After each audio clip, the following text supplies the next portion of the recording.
മക്കളെ പപ്പയ്ക്ക് സ്കൂളിൽ പോകാൻ സമയമായി. നമുക്ക് പ്രാർത്ഥിച്ചിട്ടിറങ്ങാം. മക്കളെ സ്കൂളിൽ പോകാൻ എല്ലാം റെഡിയല്ലേ? ഞങ്ങളും റെഡിയാ പപ്പ. പപ്പ ഇന്ന് ഞാൻ പ്രാർത്ഥിക്കാം. Thank you, Lord, for this day. Thank you for my parents. Thank you for all the blessings you have showered upon us. Thank you for our school, my teachers, and my friends. Give us wisdom to study. Amen.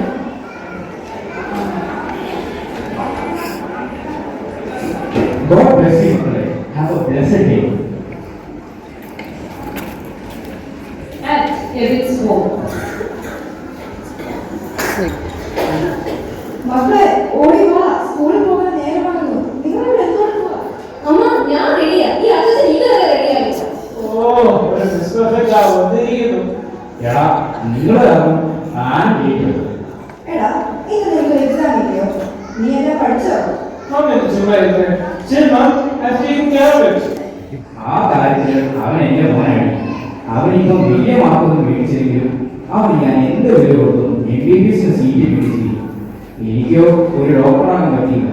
എന്റെ മോനെ കൊണ്ട് ഞാൻ അത് സാധിച്ചെടുത്തു. അല്ലേ പാപ്പ എപ്പോഴും അവന്റെ സൈഡാണല്ലോ. നേരത്തെ രാവിലെ സ്കൂളിൽ പോകുന്നതിന് മുമ്പ് ഇവിടെ ഒരു ബഹളമാണ്. നിങ്ങളെല്ലാം ഒന്ന് ഇറങ്ങി തരാമോ? Sachin and school with his friends. Good morning, Aaron. Good morning, Abel.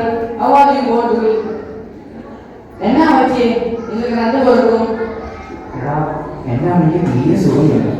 Doctor പറയുന്നത് അമ്മയ്ക്കൊരു മേജർ ഓപ്പറേഷൻ ഇമ്മീഡിയറ്റ്ലി വേണമെന്ന്. അതിന് കുറെ പണം ആവശ്യമുണ്ട്. അതിനുള്ള പൈസ നമ്മുടെ കയ്യിൽ നിന്ന്. എടാ ഞാനെന്നാ പറ്റി? എന്റെ പപ്പയ്ക്ക് ഈ മാസത്തെ ശമ്പളം കിട്ടിയില്ല. അതുകൊണ്ട് ഈ ടേം ഫീസ് പേ ചെയ്യാൻ പൈസ കിട്ടിയില്ല. എടാ നിങ്ങൾ രണ്ടുപേരും എൻ്റെ ഗോഡ് ഗിവൻ ഫ്രണ്ട്സാണ്. എടാ നിങ്ങൾക്ക് ജഹോവയുടെ മീനിങ് അറിയാമോ? ഇല്ലടാ. God is our provider. നമ്മൾ ദൈവത്തോട് പ്രാർത്ഥിച്ചാൽ ദൈവം നമ്മുടെ പ്രാർത്ഥന കേൾക്കും. നിങ്ങൾ രണ്ടുപേരും വിഷമിക്കേണ്ട. God is with us. നമ്മുടെ ക്ലാസ്സിൽ ഈ late Kevin at school with his friends. Hi guys, what's up bro? എടാ ദേ വരുന്ന ഡോക്ടർ. എടാ ഇന്നത്തെ ബർത്ത്ഡേ പാർട്ടി വേറൊരു ലെവലായിരുന്നടാ. എന്തൊക്കെ ഫുഡ് ആയിരുന്നടാ. ഇത് എന്തൊക്കെ എക്സ്പെൻസീവ് ഗിഫ്റ്റ്സാണ് കിട്ടിയത്. ഇത് മാത്രം എത്ര ലക്ഷം ബർത്ത്ഡേ പാർട്ടിയാണ് നിങ്ങൾക്ക് വേണ്ടി ഒരുക്കിയത്. You guys are really lucky bro. എടാ മറ്റേ സാധനം എങ്ങനെയുണ്ടായിരുന്നു? ഇത് കിട്ടിയില്ല നിങ്ങൾ? Oh man, what a feeling it was. I felt I was flying.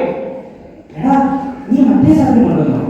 നമുക്ക് ഈ ക്ലാസ് പഠിച്ചത് നമുക്ക് ബാത്റൂമിൽ പോയി ആ സാധനം പഠിച്ചല്ലോ. Wow guys, ഒന്ന് നോക്കണ്ട. Let's go. അല്ലെങ്കിൽ ആരെയും ആ boarding class. Now look at our standing കല്യാണ. Sachin's family at home.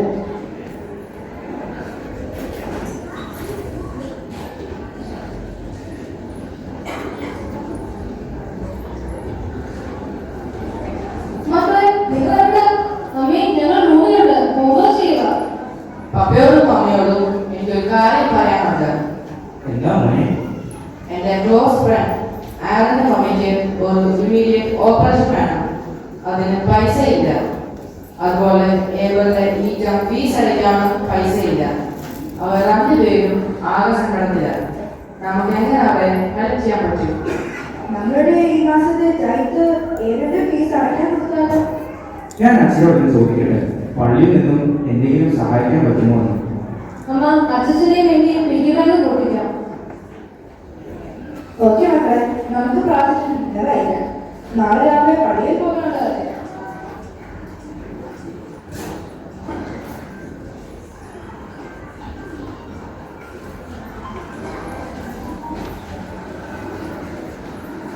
Kevin's family at home. എടി പിള്ളേരല്ലേ? അവരാ മോനെ നടക്കാം. പഠിക്കുവാണെന്ന് പറഞ്ഞു മൊബൈലിൽ കുത്തി പിടിച്ചിരിക്കുമായിരിക്കും. എന്നാലേ ഞാൻ ഡിന്നർ എടുക്കട്ടെ. ഇന്ന് എനിക്ക് KFC വേണം. അതാണ് നല്ലത്. അപ്പോൾ എനിക്ക് സ്വസ്ഥമായിട്ട് സീരിയൽ കാണാൻ പറ്റും. ഓക്കെ, നിങ്ങൾ ആ ഫുഡ് ഓർഡർ ചെയ്തു. എനിക്ക് നല്ല ക്ഷീണം. ഞാൻ കടക്കാൻ പോകും.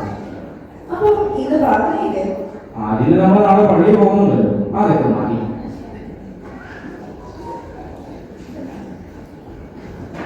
Both the families at church.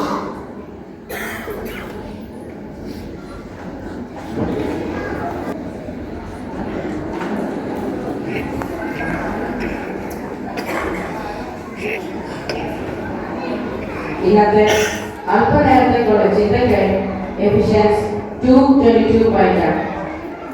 We are God's masterpiece. God has a plan and a purpose about each one of us. God has to be the foundation of our life and we will be protected by God's love. And that is, Jesus is our life architect. Let's pray. Father God, we thank you that you are our architect. Help us to live according to your purpose for our lives. We submit our lives to you. In Jesus' name we pray. Amen.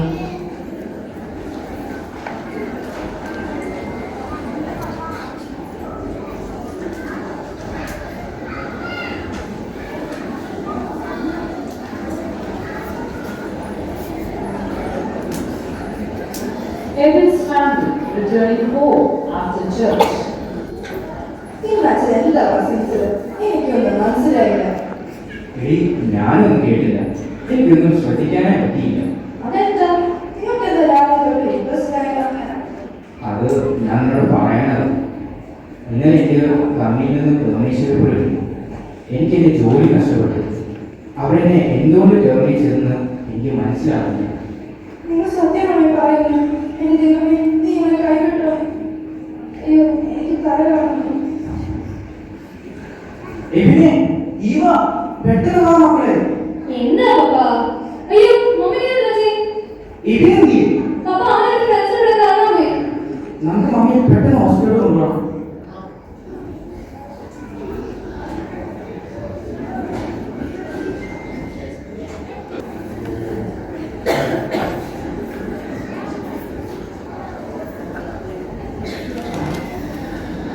Sachin bhai, എവിടെ നീ കാണാറുണ്ടോ? ടീച്ചറെ, അവനെ ഞാൻ സ്കൂളിൽ കാണാറുണ്ട്. എബിനെ Sunday സ്കൂളിൽ വന്നു. അവനെയും കാണുന്നില്ല. അവന് ഫോണിൽ റീച്ചബിളല്ല. അവൻ്റെ അമ്മ ഹോസ്പിറ്റലാണ്. അവൻ ഈ വിവരം ഒന്ന് അറിയിക്കണം. ഇല്ല, അവന്റെ സദസ്സുകളിൽ വന്നില്ല. എന്നാ ശരി ടീച്ചർ. എവിടെ പപ്പയാണ് വിളിച്ചത്. എവിടെ അമ്മ ഹോസ്പിറ്റലൈസ്ഡാണ്. എവിടെ എവിടെ പോയെന്ന് അവന്റെ ഫാദർ പോലും അറിയില്ല. നമുക്ക് അവർക്ക് വേണ്ടി ഒരുപാട് പ്രാർത്ഥിക്കാം.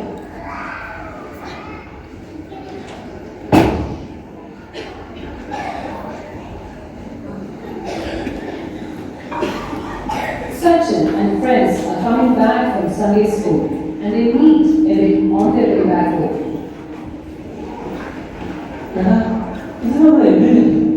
നമ്മുടെ ഈ കാര്യം അവനോട് എങ്ങനെ പറയും? എടാ, നീ എവിടെയായിരുന്നു? മോനെ, നീ എവിടെയാ? എത്ര നേരമായി ഞാൻ നിന്നെ വിളിക്കുന്നു? എന്താ പപ്പാ പ്രശ്നം? ഞാൻ ഫ്രണ്ട്സായിട്ടൊന്ന് ചിന്ത ചെയ്യാൻ പോയതാ. മോനെ, എനിക്ക് നിന്നെ കൂടെ നഷ്ടപ്പെടാൻ വയ്യ. What, പപ്പാ? എനിക്കൊന്നും മനസ്സിലാകുന്നില്ല. What are you trying to say? മോനെ, പപ്പയുടെ ജോലി നഷ്ടപ്പെട്ടു. അതാണ് നിന്റെ മമ്മി കഥയറിയില്ല. മമ്മി ഇപ്പോൾ ഹോസ്പിറ്റലാണ്. വളരെ ക്രിട്ടിക്കൽ കണ്ടീഷനാണ്. ഇവമ്മ പപ്പയുടെ കൂടെ നീ പെട്ടെന്ന് ഹോസ്പിറ്റലിൽ പോകും. Okay, പപ്പാ, ഞാൻ ഇപ്പോൾ തന്നെ വരാം. എടാ, നിന്റെ മമ്മി ഇപ്പോൾ ഹോസ്പിറ്റലാണ്. എന്റെ അപ്പയുടെ ജോലി പോയി. ഞാൻ എന്ത് ചെയ്യും? എടാ, ഞാൻ എന്റെ അപ്പനെയും മമ്മിയെയും ഒത്തിരി ചീറ്റ് ചെയ്തു. എന്റെ കൂട്ടുകാരുടെ ഒട്ടും ശരിയില്ലായിരുന്നു. ഞാൻ ചെയ്ത തെറ്റിൽ എന്റെ പാരന്റ്സ് ആണോ സഫർ ചെയ്യുന്നത്. അതുകൊണ്ട് എനിക്കിത് സഹിക്കാൻ കഴിയില്ല. എടാ, നീ ഇങ്ങനെ സങ്കടപ്പെടാത്ത. We believe in a God who forgives and heals. നീ ചെയ്ത എല്ലാ തെറ്റിനും നീ ക്ഷമ ചോദിക്കുക. ദൈവം നിന്നോട് ക്ഷമിക്കും. എടാ, നിനക്ക് ഓർമ്മയില്ലേ നമ്മൾ VBS പഠിച്ച memory verse James 4:7-8. Submit yourselves to God, resist the devil and he will flee from you. Come near to God and he will come near to you. നമുക്കെല്ലാവർക്കും നിന്റെ ഫാമിലിക്ക് വേണ്ടി പ്രാർത്ഥിക്കാം.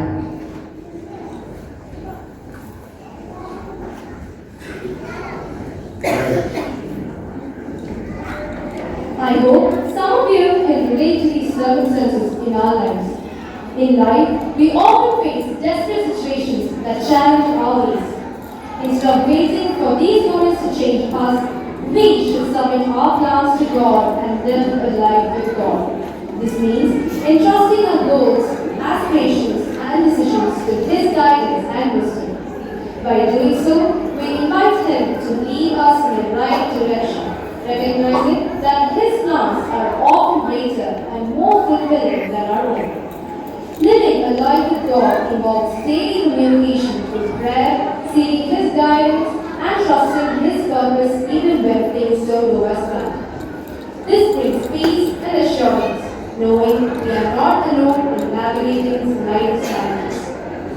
Dear parents and children, let us re-examine our ways and rededicate our life to God. Despite our stumbles, we have a loving God who welcomes us back with open arms, allowing us to let go of our past mistakes and embrace a future filled with hope and possibilities. Thank you.